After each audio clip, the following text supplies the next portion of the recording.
새벽 6시 경상남도 깊숙한 산골 마을에 이상한 기운이 감돌고 있었습니다. 평소라면 닭 우는 소리와 할머니들의 텃밭 가꾸는 소리만 들리던 조용한 시간이었죠. 하지만 오늘은 달랐어요. 마을 입구 좁은 도로에 검은색 SUV 세대가 일렬로 서 있었거든요. 번호판을 보니 전부 서울 차량이었습니다. 이런 고급 차들이 이 마을에 나타나는 일은 1년에 한 번도 없었어요. 첫 번째 차에서 박민수가 내렸습니다. 35세의 그는 키가 185cm의 어깨가 넓은 체격을 자랑했어요. 검은색 정장을 입었지만 어딘지 어색해 보였죠. 마치 평소에 입던 옷이 아닌 것처럼 말이에요. 박민수의 얼굴에는 피곤함과 무언가에 쫓기는 듯한 표정이 스쳐 지나갔습니다. 담배를 한 모금 깊게 빨고는 뒤따라 내리는 부하들을 바라봤어요. 그의 눈에는 지친 기색이 역력했죠. 어젯밤 장 사장과의 통화 때문에 한잠도 못 잤거든요. 어머니의 수술이 일주일 앞으로 다가왔는데 이 일을 끝내지 못하면 약속한 돈을 받을 수 없었어요. 두 번째, 세 번째 차에서도 남자들이 우르르 쏟아져 나왔습니다. 모두 20대 후반에서 30대 초반으로 보이는 건장한 체격의 사람들이었어요. 하지만 자세히 보면 이들의 표정도 그리 밝지 않았죠. 마치 하기 싫은 일을 억지로 해야 하는 사람들 같았거든요. 그중 한 명이 박민수에게 다가가서 조심스럽게 말을 건넸습니다. 김태식이라는 이름의 그는 원래 건설 현장에서 일하던 평범한 노동자였어요. 아버지가 갑자기 쓰러지시면서 병원비가 급하게 필요해졌고 어쩔 수 없이 이런 일에 발을 담그게 되었죠. 형님, 정말 이런 시골에서 이런 짓을 해야 하나요? 김태식의 목소리에는 망설임이 가득했어요. 마을 입구에서 본 할머니들의 모습이 자꾸 떠올랐거든요. 어린 시절 할머니 댁에 놀러 갔던 기억이 나면서 가슴이 아팠어요. 부하의 목소리에는 망설임이 가득했어요. 박민수는 그를 차갑게 쳐다봤습니다. 닥치고 시키는 대로만 해. 장 사장님 말씀이 절대라고 했잖아.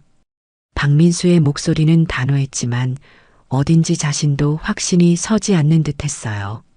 사실 그도 이런 일이 싫었거든요. 하지만 어머니를 위해서는 어쩔 수 없었어요. 마을 중앙에 자리한 마을회관은 30년 된 낡은 건물이었습니다. 하지만 마을 사람들에게는 소중한 공간이었죠. 경로당 역할도 하고 마을 회의도 하고 아이들이 뛰어노는 놀이터 역할도 했거든요. 벽면에는 마을의 역사가 담긴 오래된 사진들이 걸려 있었어요.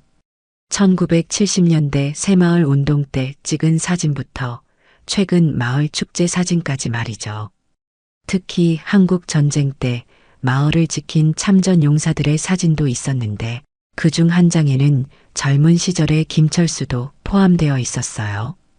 해병대 군복을 입고 당당하게 서 있는 20대의 김철수 모습이었죠. 박민수가 부하들에게 신호를 보냈습니다. 10분 안에 끝내자. 소음은 최대한 줄이고 그의 목소리에는 어딘지 죄책감이 묻어났어요. 부하들은 고개를 끄덕이며 마을회관 쪽으로 향했습니다. 이들의 발걸음은 무거웠어요. 마치 장례식장에 가는 사람들처럼 말이죠. 김태식은 특히 더 주저했어요. 벽에 걸린 참전용사 사진들을 보니 돌아가신 할아버지 생각이 났거든요. 할아버지도 젊은 시절 군인이셨는데 나라를 지키기 위해 목숨을 걸었던 분이었죠. 마을회관 문이 열리는 소리가 새벽 공기를 갈았습니다. 부하들이 안으로 들어가더니 곧 요란한 소리가 나기 시작했어요. 의자가 넘어지는 소리, 테이블이 끌리는 소리, 무언가 깨지는 소리들이 연달아 들렸죠. 박민수는 담배를 다시 꺼내 물었습니다. 손끝이 미세하게 떨리고 있었어요. 스마트폰 화면에 어머니로부터 온 문자가 보였어요. 아들아, 수술날이 다가오는데 괜찮겠니? 걱정하지 말고 내일 열심히 해라. 어머니의 따뜻한 문자를 보니 가슴이 더욱 아팠어요. 첫 번째로 깨어난 것은 마을회관 바로 옆에 살던 조할머니였습니다. 72세의 조할머니는 젊었을 때부터 이 마을에서 살아온 터줏대감이었어요. 남편을 일찍 여의고 혼자 살림을 꾸려왔지만 마을 사람들에게는 친어머니 같은 존재였죠. 할머니는 이상한 소음에 잠에서 깼어요. 평소 새벽에는 절대 들리지 않을 소리였거든요. 할머니는 귀가 좀 어두운 편이었는데도 이 소음은 너무 컸어요. 아이고, 새벽부터 무슨 소리가 이렇게 요란하지? 조할머니가 창문을 열고 내다봤습니다. 마을회관에서 불빛이 새어나오고 있었어요. 평소라면 새벽 이 시간에는 깜깜했을 텐데 말이죠. 할머니는 급히 옷을 챙겨 입고 밖으로 나왔습니다. 지팡이를 짚고 조심스럽게 걸어가며 마을회관 쪽을 살펴봤어요. 벌써 40년 넘게 이 마을에 살면서 이런 일은 처음이었거든요. 마을회관에서 나오는 소음은 점점 커졌어요. 유리창이 깨지는 소리까지 들렸죠. 조할머니는 황급히 이웃집으로 달려가서 문을 두드렸습니다. 김서방, 김서방 빨리 나와봐. 마을회관에 무슨 일이 생겼어. 할머니의 목소리에는 다급함이 가득했어요. 곧 김서방이 잠옷차림으로 나와서 상황을 확인했죠. 김서방도 깜짝 놀라며 다른 이웃들을 깨우기 시작했어요. 하나둘씩 마을 사람들이 잠에서 깨어나기 시작했습니다. 창문을 열고 내다보던 사람들이 급히 옷을 챙겨 입고 밖으로 나왔어요. 평소 조용하던 마을이 갑자기 소란스러워졌죠. 사람들은 마을회관 쪽으로 모여들었습니다. 모두들 무슨 일인지 궁금해하며 웅성거렸어요. 이런 일은 마을 사람들에게 완전히 생소한 경험이었거든요. 박민수는 시계를 보며 초조해했어요. 벌써 7분이 지났는데 아직 끝나지 않았거든요. 게다가 마을 사람들까지 나타나기 시작했죠. 계획과는 다른 상황이었습니다. 박민수는 부하 하나를 불러서 속삭였어요. 빨리 끝내라고 해. 사람들이 너무 많이 모이고 있어. 김태식은 안에서 더 거칠게 물건들을 치우기 시작했지만 마음은 편하지 않았어요. 참전용사 사진을 옮기면서 미안한 마음이 들었거든요. 마을 사람들이 마을회관 앞에 모여들자 안에서 나오는 소음이 더욱 선명하게 들렸습니다. 누군가 의도적으로 물건들을 부수고 있다는 것이 분명했어요. 조할머니가 다른 주민들에게 말했습니다. 저 검은 차들 봤어? 서울에서 온 차들이야. 분명히 수상한 일이 벌어지고 있어. 마을 주민들의 얼굴에 걱정이 스쳐 지나갔어요. 이런 일은 뉴스에서나 보던 일이었거든요. 마을 사람들의 얼굴에는 걱정과 분노가 동시에 스쳐 지나갔습니다. 마을회관은 이들에게 단순한 건물이 아니었거든요. 마을 공동체의 상징이자 추억이 담긴 소중한 공간이었어요. 누군가 이곳을 함부로 훼손한다는 것은 마을 전체를 모독하는 일이나 다름없었죠. 특히 조할머니에게는 남편과의 추억이 서린 곳이기도 했어요. 남편이 살아계실 때 이곳에서 마을 회의에 참석하시곤 했거든요. 마을 사람들이 웅성거리며 마을회관 주변에 모여들었을 때 멀리서 한 사람이 천천히 걸어오고 있었습니다. 김철수였어요. 65세의 김철수는 이 마을의 이장을 맡은 지 벌써 15년이 되었죠. 키는 165cm 정도로 그리 크지 않았지만 어깨가 넓고 걸음걸이에 특별한 절도가 있었어요. 마치 예전 군인의 모습을 연상시키는 당당한 자세였죠. 새벽에 급하게 나왔음에도 불구하고 그의 걸음걸이는 흔들림이 없었어요. 김철수는 잠옷 위에 급히 걸친 점퍼를 입고 있었습니다. 하지만 그의 자세는 흐트러짐이 없었어요. 등이 곧게 펴져 있었고 시선은 정면을 응시하고 있었죠. 마치 군인이 걷는 것 같은 모습이었습니다. 다른 마을 사람들과는 확연히 다른 기품이 느껴졌어요. 조할머니는 김철수를 보자마자 안도의 한숨을 내쉬었어요. 이장님이 오셨네. 이제 해결될 거야. 마을 사람들도 김철수가 나타나자 조금씩 안정을 찾기 시작했어요. 김철수가 마을회관에 가까워질수록 안에서 들리는 소음이 더욱 선명해졌습니다. 무언가 큰 것이 넘어지는 소리, 유리가 깨지는 소리, 그리고 남자들의 거친 목소리들이 섞여 나왔어요. 김철수의 표정이 점점 굳어졌죠. 30년 넘게 이 마을을 지켜온 그에게 이런 일은 처음이었거든요. 특히 마을회관은 그가 직접 관리해온 곳이라 더욱 화가 났어요. 이곳에는 마을의 소중한 역사와 추억들이 담겨 있었거든요. 여보시오. 여기서 뭐 하는 거요? 김철수의 목소리는 나이에 비해 힘이 있었습니다. 조용하지만 또렷하게 들렸어요. 마을회관 안에서 나오던 소음이 잠시 멈췄죠. 곧 박민수가 부하들과 함께 밖으로 나왔습니다. 김태식도 덩달아 나왔는데 김철수를 보자마자 어딘지 낯이 익은 듯한 표정을 지었어요. 할아버지의 체격이나 자세에서 뭔가 특별한 느낌이 났거든요. 박민수는 김철수를 위아래로 훑어봤어요. 잠옷차림의 노인이 자신들을 제지하려 한다는 것이 우스웠죠. 할아버지, 위험하니까 들어가 계세요. 여긴 곧 우리 소유가 될 거거든요. 박민수의 목소리에는 여유가 섞여 있었어요. 하지만 어딘지 확신이 서지 않는 듯한 느낌도 있었죠. 장 사장에게 제대로 된 설명을 듣지 못했기 때문이었어요. 그저 마을회관을 비우라는 지시만 받았을 뿐이었거든요. 김철수는 박민수의 말을 들으며 침착하게 대답했습니다. 우리 소유라니요? 마을회관이 언제부터 개인 소유였나요? 그의 목소리는 여전히 조용했지만 단호함이 느껴졌어요. 마을 사람들이 김철수 뒤로 모여들기 시작했죠. 조할머니를 비롯해 김서방, 이웃 주민들이 모두 김철수를 지지하는 눈빛으로 바라봤어요. 이장님이라면 뭔가 해결책을 찾아줄 거라고 믿었거든요. 박민수는 점점 짜증이 나기 시작했어요. 계획대로 조용히 끝내려고 했는데 예상보다 상황이 복잡해지고 있었거든요. 토지 매입 계약 끝났어요. 건물도 철거 대상이고요. 박민수가 조금 더 강하게 말했습니다. 하지만 그의 목소리에는 여전히 확신이 부족해 보였어요. 김태식은 뒤에서 불안한 표정으로 상황을 지켜봤죠.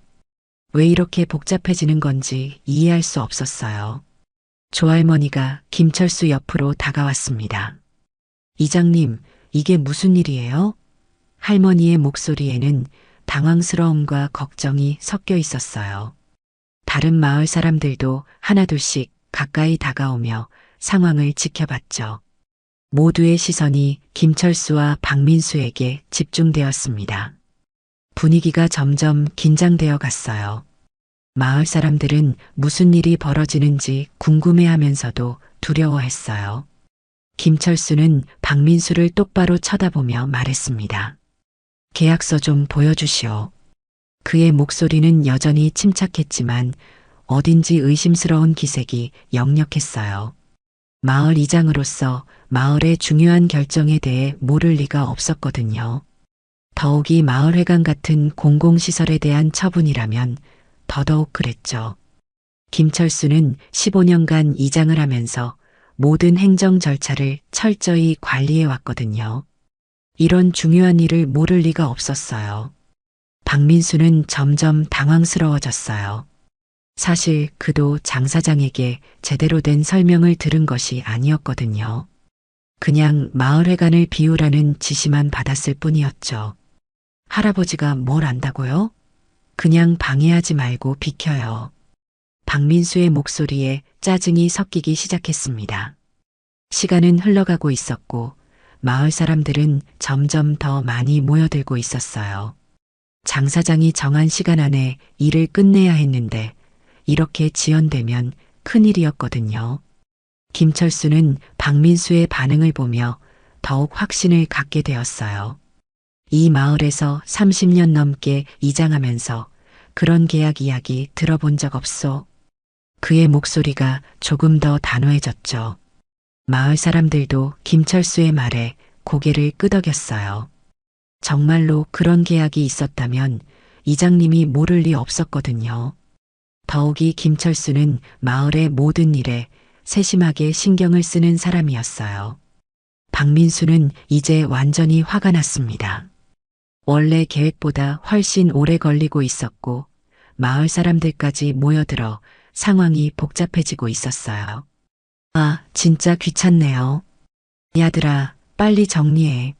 박민수가 부하들에게 소리쳤습니다. 부하들은 다시 마을회관 안으로 들어가서 더 거칠게 물건들을 부수기 시작했어요. 김태식도 어쩔 수 없이 따라 들어갔지만 마음은 무거웠어요. 마을 사람들이 분노하기 시작했습니다. 마을회관 안에서 들려오는 파괴 소음이 더욱 거세졌거든요. 특히 마을의 역사가 담긴 사진들이 바닥에 떨어지는 소리가 들렸을 때 사람들의 표정이 일그러졌죠. 조할머니의 눈에서는 눈물이 고였어요. 저 사진들은 남편과 함께 찍은 추억의 사진들도 있었거든요. 마을 축제 때 남편이 웃고 있는 모습이 담긴 소중한 사진이었어요. 김철수도 더 이상 참을 수 없었습니다. 그만하시오. 김철수의 목소리가 처음으로 높아졌어요. 그동안 조용하고 차분했던 그의 목소리에 강한 힘이 실렸죠. 마을 전체에 울려 퍼질 정도였어요. 마을회관 안에서 나오던 소음이 잠시 멈췄습니다. 부하들도 깜짝 놀라서 작업을 멈췄어요. 김철수의 목소리에서 예사롭지 않은 무언가를 느꼈거든요. 김철수의 강한 목소리에 박민수는 완전히 화가 머리끝까지 났습니다. 지금까지 참고 있었던 스트레스가 한꺼번에 폭발했어요. 사실 박민수도 이런 일을 하고 싶지 않았거든요. 하지만 어쩔 수 없는 상황에 몰려 있었죠. 그런데 이 시골 노인이 계속 자신을 방해하고 있었어요. 어머니의 수술날이 다가오는데 이렇게 시간을 끌 수는 없었거든요. 이 영감탱이가 계속 지랄하네. 박민수가 거칠게 말하며 김철수에게 다가갔습니다. 그의 얼굴에는 분노와 짜증이 역력했어요. 부하들도 마을회관에서 나와 박민수 뒤로 모여들었죠. 총 7명의 건장한 남자들이 65세 노인 한 명을 둘러싸는 형국이 되었습니다. 김태식은 이 상황이 불편했지만 어쩔 수 없이 다른 부하들과 함께 서 있어야 했어요. 마을 사람들은 숨을 죽이고 상황을 지켜봤어요. 조할머니는 김철수의 팔을 잡으려 했지만 김철수가 조용히 제지했죠. 괜찮소, 할머니. 김철수의 목소리는 여전히 차분했어요. 하지만 그의 눈빛에는 예전과 다른 무언가가 스쳐 지나갔습니다. 마치 오랫동안 잠들어 있던 무언가가 깨어나는 것 같았어요. 마을 사람들은 걱정스럽게 바라봤지만 김철수에게서 묘한 신뢰감을 느꼈어요. 박민수는 김철수 바로 앞에 서서 내려다봤어요. 키 차이만으로도 위압감을 주려고 했죠. 한 대 맞고 정신 차릴래요? 박민수의 목소리에는 위협이 가득했습니다. 부하들도 김철수를 둘러싸며 압박감을 가했어요. 하지만 김철수는 전혀 위축되지 않았어요. 오히려 더욱 당당하게 서 있었죠. 그의 자세에서는 흔들림이 전혀 느껴지지 않았어요. 그 순간 박민수가 김철수의 멱살을 잡았습니다. 마을 전체가 조용해졌어요. 새소리마저 멈춘 것 같았죠. 모든 사람들의 시선이 두 사람에게 집중되었습니다. 조할머니는 손으로 입을 막고 걱정스럽게 바라봤어요. 다른 마을 사람들도 무슨 일이 벌어질지 몰라 긴장하고 있었어요. 이런 상황은 이 평화로운 마을에서는 상상할 수 없는 일이었거든요. 김철수는 박민수가 자신의 멱살을 잡고 있는 상황에서도 전혀 당황하지 않았습니다. 오히려 그의 눈빛이 더욱 차갑게 변했어요. 마치 다른 사람이 된 것 같았죠. 손 치우시오. 마지막 경고요.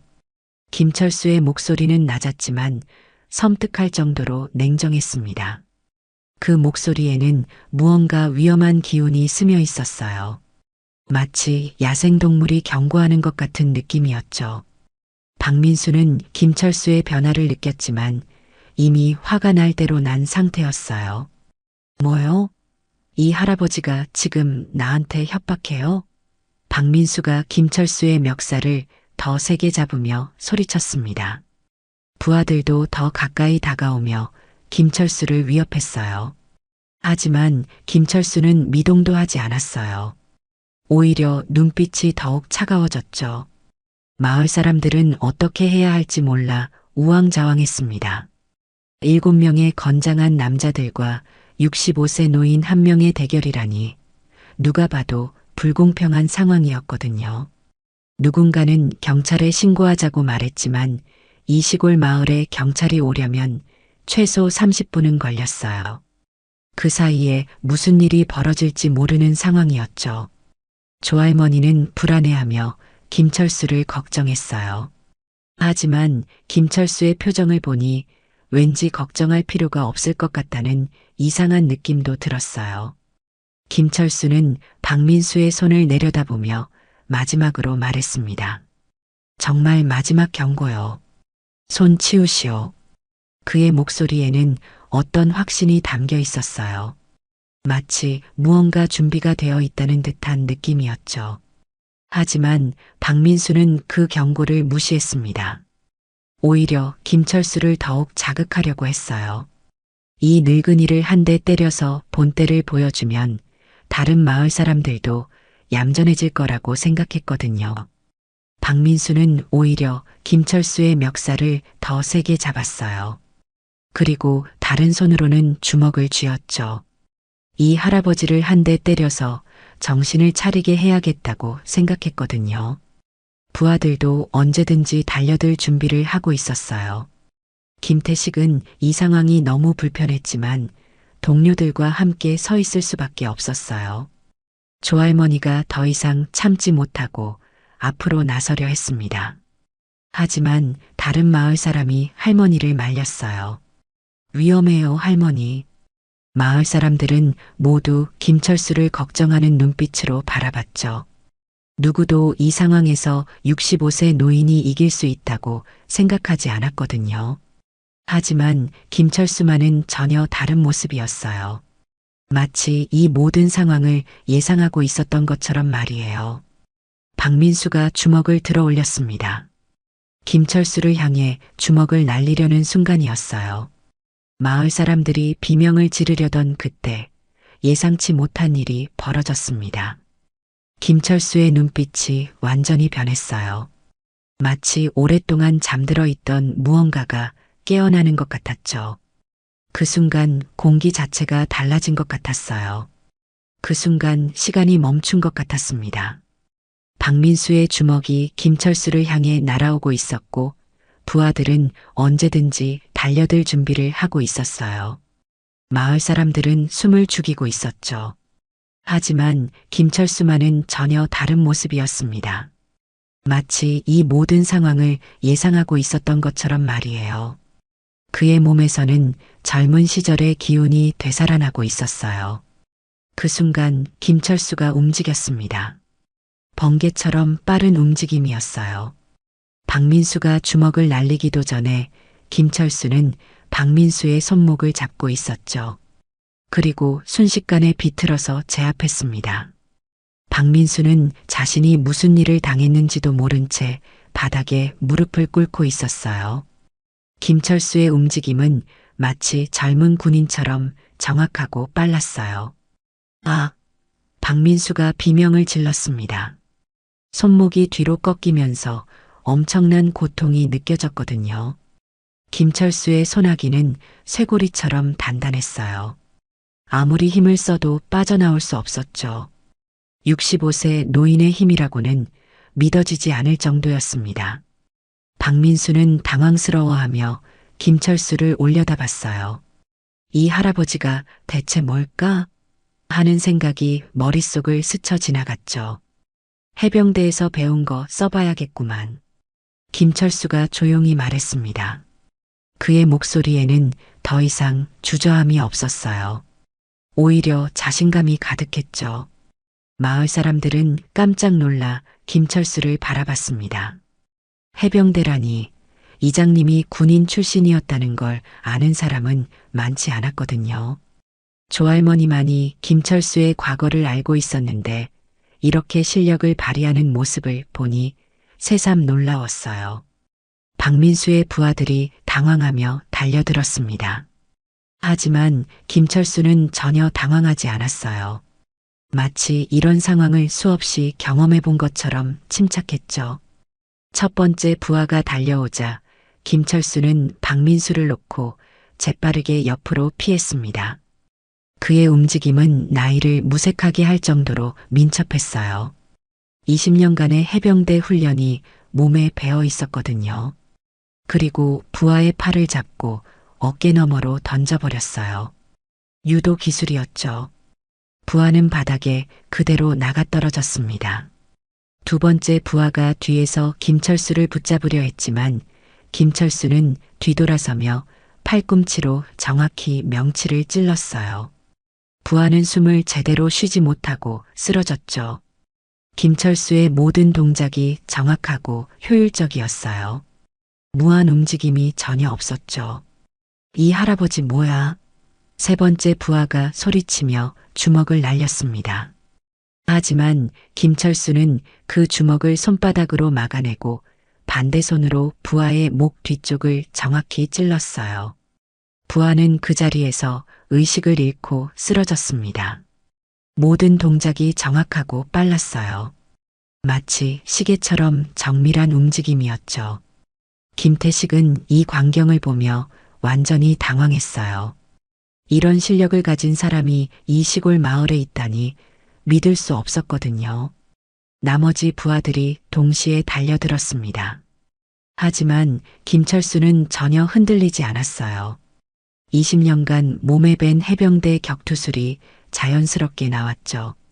발차기로 한 명을 쓰러뜨리고 손날치기로 다른 한 명을 제압했습니다.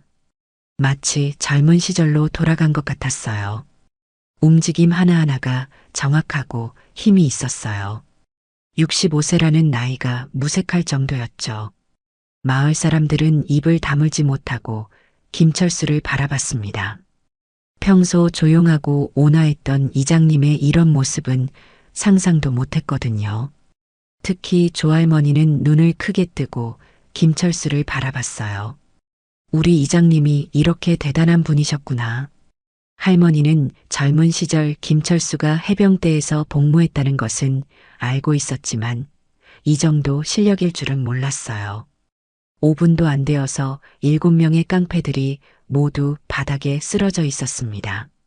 일부는 의식을 잃었고 일부는 고통에 신음하고 있었어요. 박민수도 손목을 붙잡고 바닥에 앉아 있었죠. 김철수만 홀로 서 있었습니다. 숨조차 크게 차지 않은 채로 말이에요. 마치 가벼운 산책을 마친 것처럼 여유로웠어요. 하지만 그의 눈빛에는 여전히 날카로움이 남아 있었죠. 김철수는 쓰러진 부하들을 하나씩 확인했습니다. 다친 곳은 없는지, 의식은 제대로 있는지 살펴봤어요. 비록 싸웠지만 상대방을 걱정하는 마음은 변하지 않았죠. 이것이 진짜 군인 정신이었습니다. 적이라도 쓰러뜨린 후에는 보살피는 것이 원칙이었거든요. 김철수는 특히 김태식을 자세히 살펴봤어요. 이 젊은이에게서 뭔가 다른 느낌을 받았거든요. 마을 사람들이 박수를 치기 시작했습니다. 처음에는 조심스럽게, 그 다음에는 큰 소리로 박수를 쳤어요. 김철수의 멋진 모습에 감동받았거든요. 특히 나이 많은 할아버지들은 젊은 시절을 떠올리며 눈시울을 붉혔죠. 자신들도 젊었을 때는 나라를 지키기 위해 군대에서 복무했던 기억이 있었거든요. 조할머니가 김철수에게 다가왔습니다. 이장님, 정말 대단해요. 할머니의 목소리에는 존경심이 가득했어요. 김철수는 조금 부끄러운 듯 웃으며 대답했죠. 젊었을 때 해병대에서 배운 게 아직 몸에 남아있나 봅시다. 그의 목소리에는 겸손함이 담겨 있었어요. 하지만 마을 사람들에게는 더욱 존경스럽게 느껴졌죠. 우리 이장님이 젊었을 때 해병대 상사였거든요. 조할머니가 다른 마을 사람들에게 자랑스럽게 말했습니다. 사실 김철수의 군 경력을 아는 사람은 마을에서도 몇 명 안 되었어요. 김철수가 자신의 과거에 대해 많이 말하지 않았거든요. 하지만 이제 마을 사람들 모두가 이장님의 대단함을 알게 되었어요. 박민수는 여전히 바닥에 앉아 손목을 붙잡고 있었습니다. 김철수의 실력에 완전히 압도되어 있었어요. 자신이 7명의 부하와 함께도 65세 노인 한 명을 이기지 못했다는 사실이 믿어지지 않았죠. 더욱이 상대방은 자신을 제압한 후에도 다친 곳이 없는지 확인해주고 있었어요. 이런 적은 처음 만나봤거든요. 김철수는 박민수에게 천천히 다가갔습니다. 그리고 무릎을 꿇고 박민수와 눈을 맞췄어요. 많이 다쳤소? 김철수의 목소리에는 적대감이 전혀 없었습니다. 오히려 걱정하는 마음이 담겨 있었죠. 박민수는 이런 김철수의 모습에 당황했어요. 지금까지 만났던 사람들과는 완전히 다른 모습이었거든요. 박민수는 김철수를 올려다보며 혼란스러워했습니다. 왜 저를 도와주세요? 박민수의 목소리에는 당황스러움이 가득했어요. 지금까지 만났던 사람들은 자신을 쓰러뜨린 후에는 더 괴롭히거나 경찰에 신고하는 것이 보통이었거든요. 하지만 김철수는 달랐죠. 적을 쓰러뜨린 후에도 상대방을 걱정하는 모습이 박민수에게는 신선한 충격이었어요. 김철수는 박민수의 팔을 자세히 살펴봤습니다. 그때 박민수의 소매 사이로 무언가가 보였어요. 까만 잉크로 새겨진 문신이었죠. 김철수의 눈이 커졌습니다. 그 문신은 해병대 마크였거든요. 앵커와 지구본이 새겨진 전형적인 해병대 상징이었어요. 오래된 문신이었지만 여전히 선명하게 남아 있었죠. 김철수는 그 문신을 보는 순간 모든 것을 이해했어요. 자네도 해병대 출신이구만. 김철수가 조용히 말했습니다. 박민수는 깜짝 놀라며 소매를 급히 내렸어요. 어떻게 아셨어요? 박민수의 목소리에는 놀라움과 당황스러움이 섞여 있었죠. 자신의 정체가 들켜버린 것 같았거든요. 그동안 자신의 과거를 숨기고 살아왔는데 이렇게 쉽게 들킬 줄은 몰랐어요. 김철수는 미소를 지으며 자신의 팔을 걷어 올렸습니다. 그의 팔에도 똑같은 해병대 문신이 새겨져 있었어요. 다만 박민수의 것보다 색이 많이 바래 있었죠. 오랜 세월이 흐른 흔적이었습니다. 문신 보면 알지. 언제 입대했나? 김철수의 목소리에는 동료를 만난 반가움이 섞여 있었어요. 같은 부대 출신이라는 동질감이 느껴졌죠. 박민수는 믿을 수 없다는 표정으로 김철수를 바라봤어요. 2008년에 입대했습니다. 하사까지 했어요. 박민수의 목소리에는 자부심이 섞여 있었죠. 해병대에서 복무했던 시절은 그에게 자랑스러운 기억이었거든요. 비록 지금은 이런 일을 하고 있지만 말이에요. 그 시절만큼은 정말 자랑스러웠던 시간이었어요. 그럼 내 후배네. 김철수가 반가워하며 말했습니다. 나는 1980년에 입대해서 20년 복무했어. 상사까지 했지. 김철수의 목소리에는 따뜻함이 담겨 있었어요. 같은 부대 출신이라는 동질감이 느껴졌죠. 박민수도 조금씩 긴장이 풀리는 것 같았어요. 해병대라는 공통분모가 두 사람 사이의 벽을 허물고 있었거든요. 마을 사람들도 이 상황을 신기하게 바라봤습니다. 방금까지 치열하게 싸우던 두 사람이 갑자기 선후배 사이라니 드라마 같은 일이었거든요. 조할머니는 고개를 끄덕이며 말했어요. 역시 군인은 군인을 알아보는구나. 할머니는 젊은 시절 남편도 군인이었기 때문에 이런 상황을 이해할 수 있었어요. 하지만 김철수의 표정이 다시 진지해졌습니다. 근데 왜 이런 일을 하고 있나? 김철수의 목소리에는 안타까움이 섞여 있었어요. 해병대 출신이라면 자부심이 있을 텐데 왜 이런 일을 하고 있는지 이해할 수 없었거든요. 해병대는 나라를 지키는 자랑스러운 부대였는데 그 출신이 이런 일을 한다는 것이 마음 아팠어요. 박민수의 표정이 어두워졌습니다. 할 말이 길어요. 박민수의 목소리에는 깊은 한숨이 섞여 있었어요. 자신의 사연을 털어놓기가 쉽지 않았거든요. 특히 존경하는 해병대 선배 앞에서는 더더욱 그랬죠.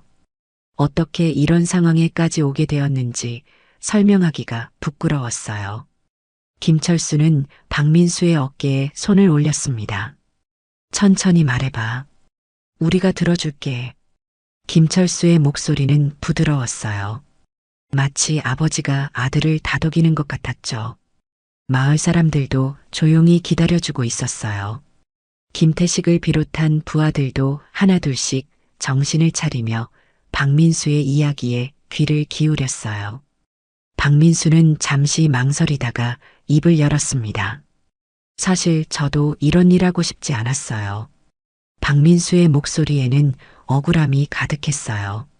어쩔 수 없는 상황에 몰려서 하게 된 일이었거든요. 김철수는 조용히 박민수의 이야기를 들어주었어요.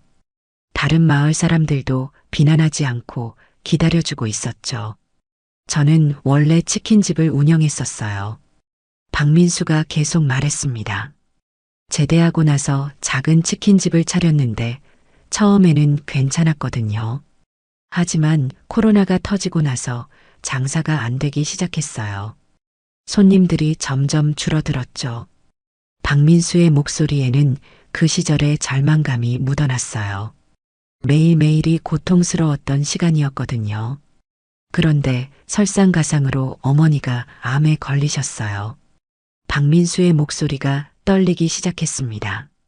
수술비만 3천만 원이 필요했는데 저한테는 그런 돈이 없었거든요.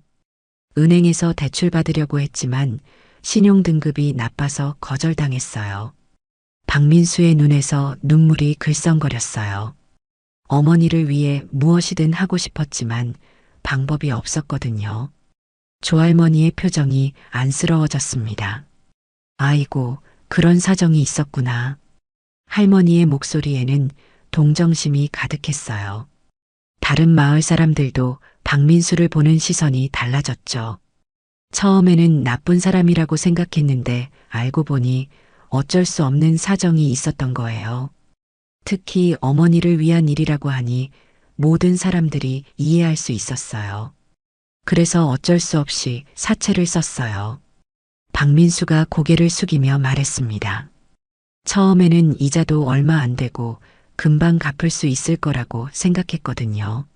하지만 이자가 눈덩이처럼 불어났어요. 월 이자만 200만 원이 넘어갔죠. 박민수의 목소리에는 후회가 가득했어요. 그때 다른 방법을 찾았어야 했는데 하는 생각이 들었거든요. 김철수는 박민수의 이야기를 들으며 고개를 끄덕였어요. 사채업자들의 수법을 알고 있었거든요.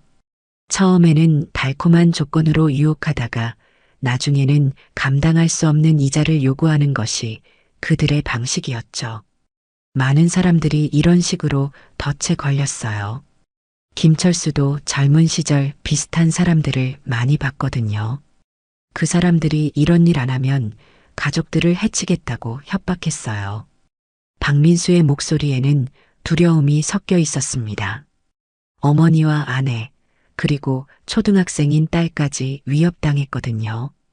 가족을 지키기 위해서는 어쩔 수 없이 이런 일을 할 수밖에 없었어요. 박민수는 가족 사진을 꺼내서 김철수에게 보여줬어요. 행복해 보이는 가족의 모습이 담겨 있었죠. 김태식도 박민수 곁으로 다가왔습니다. 저도 비슷한 처지예요. 김태식의 목소리에는 공감이 담겨 있었어요. 아버지가 갑자기 쓰러지시면서 병원비가 필요했거든요. 다른 부하들도 하나둘씩 자신들의 사연을 털어놓기 시작했어요. 모두들 어쩔 수 없는 상황에 몰려서 이런 일을 하게 된 것이었죠.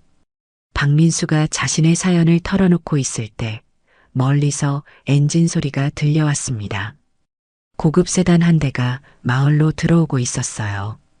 검은색 제네시스였죠. 차에서 내린 사람은 50대 중년 남성이었습니다. 값비싼 정장을 입고 금시계를 차고 있었어요. 그의 표정은 차가웠고 걸음걸이에서도 오만함이 느껴졌죠. 마을 사람들은 직감적으로 이 사람이 문제의 핵심 인물이라는 것을 알 수 있었어요. 장 사장이었습니다. 그는 상황을 보자마자 화를 냈어요. 뭐 하고 있는 거야? 왜 아직도 안 끝났어?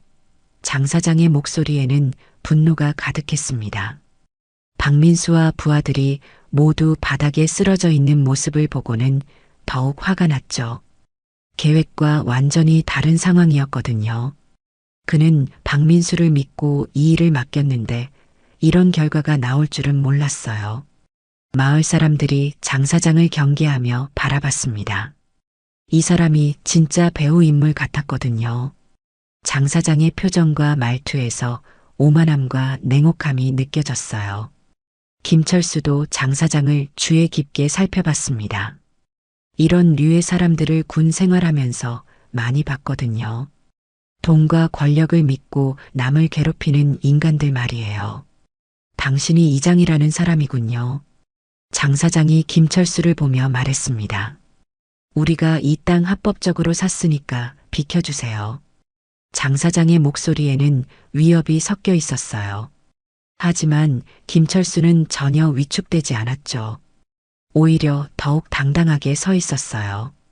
장 사장의 위세 부리는 모습이 오히려 우스워 보였죠. 합법적이라고 하는데 증명 서류는 있나요? 김철수가 침착하게 물었습니다. 장 사장은 가방에서 서류 몇 장을 꺼내 보여줬어요. 여기 있어요. 토지 매매 계약서랑 소유권 이전 서류입니다. 하지만 그 서류들은 어딘지 수상해 보였어요. 김철수는 서류를 자세히 살펴봤지만 뭔가 이상한 느낌이 들었어요. 그때 또 다른 차가 마을로 들어왔습니다. 흰색 SUV였는데 급하게 달려오는 것 같았어요. 차에서 내린 사람은 30대 후반의 여성이었습니다. 검은 정장을 입고 서류 가방을 들고 있었죠. 변호사 같아 보였어요. 그녀의 표정에는 급함과 걱정이 섞여 있었어요.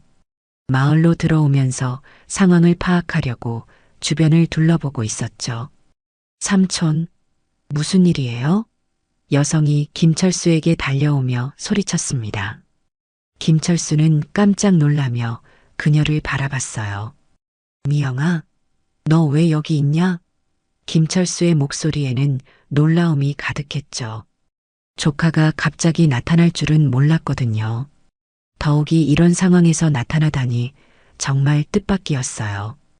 이미영이었습니다. 김철수의 조카로 서울에서 변호사를 하고 있었어요. 마을에 이상한 소문이 돌아서 급히 왔어요. 이미영의 목소리에는 걱정이 섞여 있었습니다.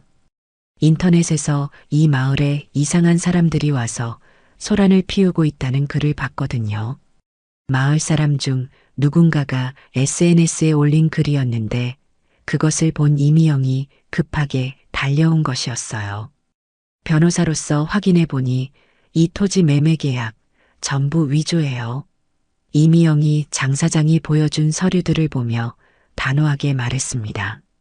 그녀는 부동산 관련 법무를 전문으로 하고 있었거든요.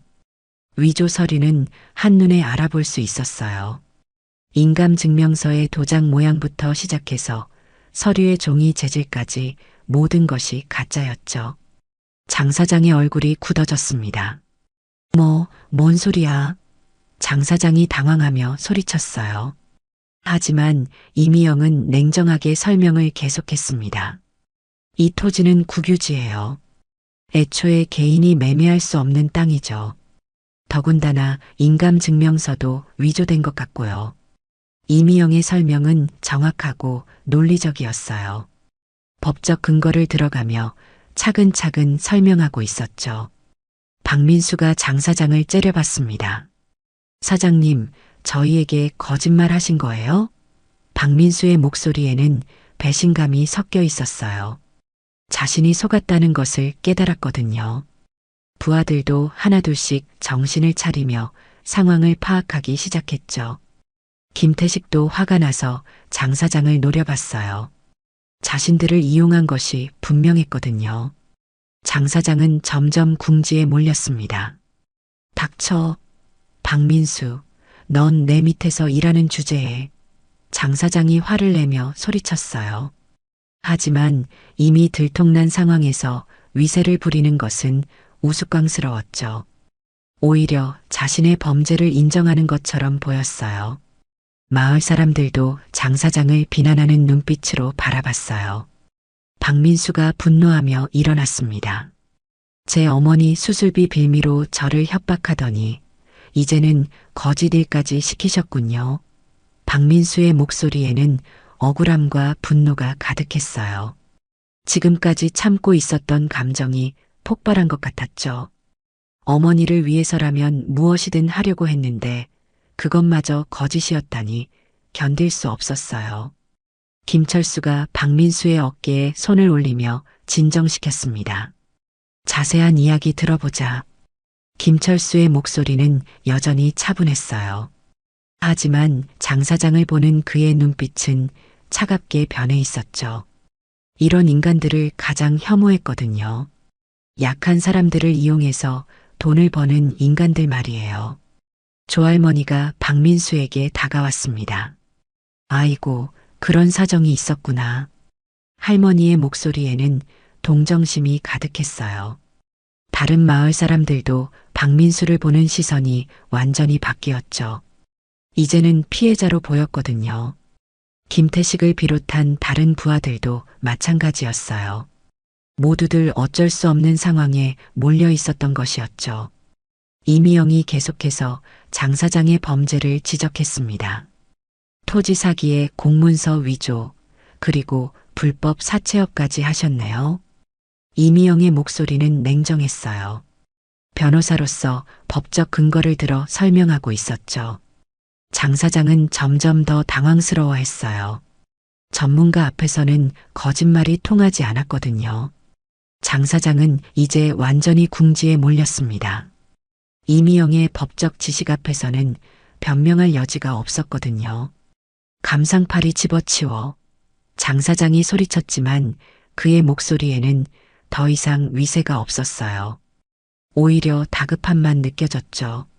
상황이 자신에게 불리하게 돌아가고 있다는 것을 알 수 있었거든요. 박민수, 계약대로 일마저 해. 장 사장이 박민수에게 명령했습니다. 하지만 박민수는 더 이상 장 사장의 말을 듣지 않았어요. 이제 진실을 알았으니까 말이죠. 부하들도 마찬가지였습니다. 모두 장 사장을 원망스럽게 바라봤어요. 자신들을 속이고 이용했다는 사실에 화가 났거든요. 이미영이 핸드폰을 꺼내며 말했습니다. 장 사장님, 토지 사기 및 공문서 위조, 그리고 불법 사채업으로 고발하겠습니다. 이미영의 목소리는 단호했어요. 변호사로서 정의를 실현하겠다는 의지가 느껴졌죠. 그녀는 즉시 경찰서에 신고 전화를 걸기 시작했어요. 뭐, 감히 나를? 장 사장이 믿을 수 없다는 표정으로 이미영을 바라봤습니다. 지금까지 돈과 권력으로 모든 것을 해결해왔던 그에게는 상상할 수 없는 일이었거든요. 하지만 이미영은 전혀 위축되지 않았어요. 오히려 더욱 당당하게 법적 절차를 진행하고 있었죠. 김철수가 앞으로 나섰습니다. 자네가 우리 후배를 이용해서 나쁜 짓 시켰구만. 김철수의 목소리에는 분노가 섞여 있었어요. 해병대 정신이 뭔지 보여주지. 김철수가 장 사장의 멱살을 잡았습니다. 그의 소나기에는 젊은 시절의 힘이 되살아나고 있었어요. 장 사장은 김철수의 강한 소나기에 움직일 수 없었어요. 이런 식으로 하면 안 돼. 장 사장이 떨리는 목소리로 말했습니다. 하지만 김철수는 전혀 봐주지 않았죠. 나쁜 일을 한 사람에게는 응당한 대가를 치러야 한다고 생각했거든요. 특히 약한 사람들을 괴롭힌 인간에게는 더더욱 그랬어요. 앞으로 이 마을 근처에 얼씬거리지 마. 김철수의 목소리는 위협적이었습니다. 그리고 박민수한테 빌려준 돈, 이자 없이 원금만 받아. 김철수가 단호하게 말했어요. 더 이상 박민수를 괴롭히지 말라는 경고였죠. 장 사장은 김철수의 강한 기세에 눌려 아무 말도 할 수 없었어요. 이미영이 김철수를 도왔습니다. 법적으로도 문제 없어요. 불법 고리대금업이니까 원금 이상 받을 권리 없어요. 이미영의 설명에 장 사장은 할 말이 없었어요. 법적으로 완전히 막다른 골목에 몰렸거든요. 변호사의 전문적인 지식 앞에서는 어떤 변명도 통하지 않았어요. 박민수가 김철수에게 고개를 숙였습니다. 정말 죄송합니다. 선배님께 이런 짓을 해서. 박민수의 목소리에는 진심 어린 사과가 담겨 있었어요. 이제야 자신이 얼마나 잘못된 일을 했는지 깨달았거든요. 해병대 출신으로서 자부심을 잃고 이런 일을 했다는 것이 부끄러웠어요. 김철수는 박민수의 어깨를 두드렸습니다. 가족을 위하는 마음은 이해한다. 하지만 방법이 잘못됐었지. 김철수의 목소리에는 이해와 용서가 담겨 있었어요. 해병대 선후배로서 박민수를 감싸주고 싶었거든요. 어려운 상황에 몰린 후배를 도와주는 것이 선배의 도리라고 생각했어요. 조할머니가 박민수에게 다가왔습니다. 민수야, 이제 그 나쁜 사람들한테서 벗어났으니까 새로 시작하면 돼. 할머니의 목소리는 따뜻했어요. 마을 사람들도 하나둘씩 박민수를 격려하기 시작했죠. 이제 박민수와 부하들을 나쁜 사람이라고 생각하지 않았어요. 오히려 도와주고 싶다는 마음이 들었죠. 장 사장은 결국 포기하고 돌아갔습니다. 이미영의 법적 고발을 피할 수는 없었지만 일단 현장에서는 물러났어요. 떠나면서도 원망스러운 눈빛으로 마을 사람들을 바라봤죠. 하지만 아무도 그를 동정하지 않았어요. 자업자득이라고 생각했거든요. 박민수의 부하들도 하나씩 정신을 차렸습니다. 이들도 박민수와 비슷한 처지였어요. 어쩔 수 없는 상황에 몰려서 이런 일을 하게 된 것이었죠. 김철수는 이들에게도 따뜻한 말을 건넸습니다. 새로 시작할 기회는 언제나 있다고 말이에요. 김태식을 비롯한 부하들도 감동받았어요. 3개월이 흘렀습니다. 마을회관이 새롭게 단장되었어요. 박민수와 그의 부하들이 마을 사람들과 함께 손수 고쳤거든요. 예전보다 더 깔끔하고 아름다워졌죠. 무엇보다 마을 사람들의 정성이 담겨 있어서 더욱 소중해 보였어요. 벽에는 새로운 사진들도 걸렸는데 그 중에는 박민수와 부하들이 마을 일을 도우는 모습도 있었어요. 박민수는 이제 마을에서 농사를 도우며 새로운 삶을 시작했습니다. 처음에는 농사일이 어색했지만 마을 사람들이 하나하나 가르쳐 줬어요. 특히 조할머니는 박민수를 친손자처럼 돌봐줬죠. 매일 저녁마다 따뜻한 밥을 챙겨주었어요. 박민수는 할머니의 따뜻한 마음에 감동받아 눈물을 흘리기도 했어요. 이장님 정말 감사합니다. 박민수가 김철수에게 인사했습니다. 어머니 수술도 잘 끝났어요. 박민수의 목소리에는 감사함이 가득했어요. 이미영이 법적 절차를 도와줘서 장 사장으로부터 완전히 벗어날 수 있었거든요. 더 중요한 것은 마을 사람들이 모금을 해서 어머니의 수술비를 도와줬다는 것이었어요. 김철수는 박민수의 어깨를 두드리며 웃었습니다. 가족을 위하는 마음은 이해한다. 하지만 앞으로는 정직한 방법으로 살아가야지. 김철수의 목소리에는 따뜻함이 담겨 있었어요. 진짜 강한 사람은 어려운 사람을 도와주는 사람이라고 생각했거든요. 박민수도 이제 그런 사람이 되고 있었어요. 조할머니가 박민수에게 다가왔습니다. 민수야, 오늘도 저녁 먹고 가거라. 할머니의 목소리에는 모성애가 가득했어요. 박민수는 처음에는 미안해했지만 이제는 자연스럽게 받아들였죠. 진짜 가족이 된 것 같았거든요. 할머니도 박민수를 친손자처럼 여기고 있었어요. 할머니, 매일 신세만 져서 죄송해요. 박민수가 미안해하며 말했습니다. 하지만 조할머니는 손사래를 치며 웃었어요. 뭔 소리야? 우리 마을 사람이 된 거잖아. 할머니의 말에 다른 마을 사람들도 고개를 끄덕였죠. 이제 박민수는 완전히 마을의 일원이 되었어요. 박민수의 부하들도 각자 새로운 일을 찾았습니다. 김태식은 마을에서 펜션을 운영하는 일을 도왔고 다른 부하들은 인근 도시에서 정직한 일자리를 구했어요.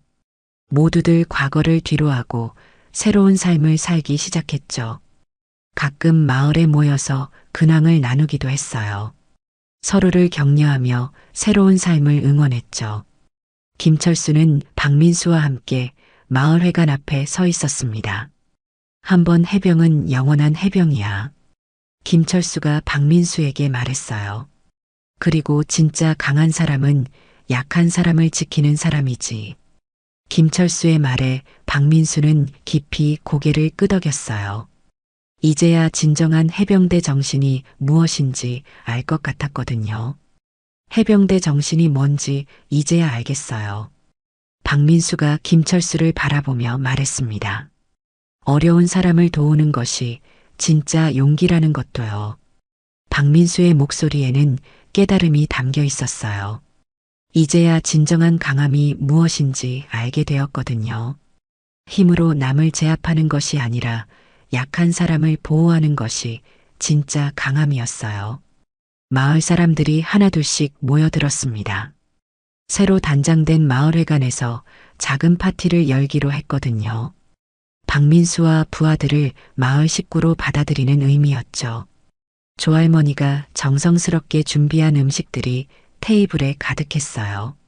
마을의 대표 음식들이 모두 준비되어 있었죠. 이미영도 서울에서 내려와 파티에 참석했습니다. 삼촌 덕분에 좋은 일 했네요. 이미영이 김철수에게 말했어요. 법적으로도 모든 문제가 해결되었거든요. 장 사장은 사기죄로 기소되었고 박민수는 완전히 자유로워졌죠. 더 중요한 것은 새로운 삶을 시작할 수 있게 되었다는 것이었어요. 해가 저물어가는 마을회관 앞에서 모든 사람들이 함께 웃고 있었습니다. 박민수는 이제 정말로 마을의 일원이 되었어요. 처음에는 마을을 파괴하러 왔던 사람이 이제는 마을을 지키는 사람이 되었죠. 김태식을 비롯한 다른 부하들도 새로운 삶에 만족하고 있었어요. 김철수는 모든 사람들을 바라보며 흐뭇해했습니다. 진정한 용기는 상대방을 이해하고 포용하는 것이라고 생각했거든요. 힘으로 이기는 것보다 마음으로 감화시키는 것이 더 큰 승리였어요. 해병대에서 배운 것은 단순히 싸우는 기술이 아니라 올바른 정신이었죠. 마을회관에 다시 평화가 찾아왔습니다. 아니, 예전보다 더 따뜻한 곳이 되었어요. 서로 다른 배경을 가진 사람들이 모여서 진짜 가족이 되었거든요. 김철수의 해병대 정신이 만들어낸 기적이었죠.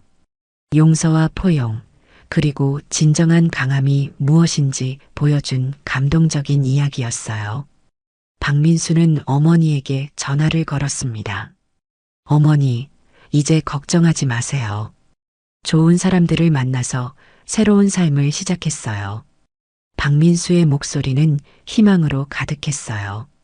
어머니도 아들의 밝은 목소리를 듣고 안심하셨죠.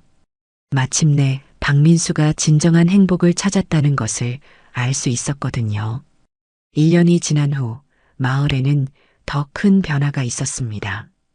박민수가 운영하는 작은 식당이 문을 열었어요. 해병대 식당이라는 이름으로 말이죠.